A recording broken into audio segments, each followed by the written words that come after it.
أعوذ بالله من الشيطان الرجيم. بسم الله الرحمن الرحيم. يا أيها الذين آمنوا استعينوا بالصبر والصلاة إن الله مع الصابرين. ولا تقولوا لمن يقتل في سبيل الله أموات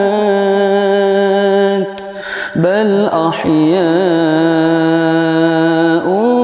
ولكن لا تشعرون. ولنبلونكم بشيء من الخوف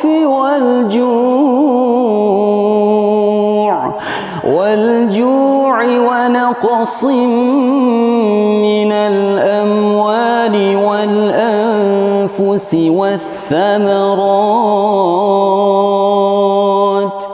وبشر الصابرين.